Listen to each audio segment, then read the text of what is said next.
কি খবর, কেমন আছো? এই তো ভালো, আলহামদুলিল্লাহ। তোমার খবর কি? এই তো আমিও আলহামদুলিল্লাহ ভালো।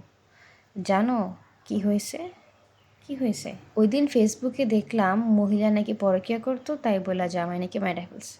কেন যে পরকিয়া করে? আচ্ছা থামো, তুমি কি জানো ওটা সত্যি? না, ঠিক জানি না, কিন্তু ফেসবুকে আর কি দেখলাম, তাই আর কি তোমারে বললাম। তুমি কি জানো না, কোরআনের সূরা আন-নূরের 16 নম্বর আয়াতে বলা হয়েছে, যখন তোমাদের কাছে কেউ কোনো খারাপ কথা বা অপবাদ বর্ণনা করতে আসলো, তখন তোমরা কেন বললে না যে এই বিষয়ে আমাদের কথা বলা ঠিক না? আল্লাহ পবিত্র ও মহান। এটা তো এক গুরুতর অপরাধ।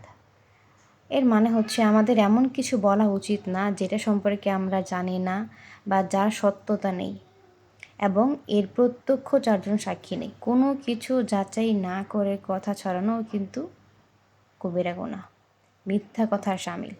তাই আমাদের উচিত এইসব থেকে দূরে থাকা, বুঝছো? হ্যাঁ, বুঝলাম। আর তোমাকে জাযাকিল্লাহ আমাকে এই আয়াত সম্পর্কে বলার জন্য।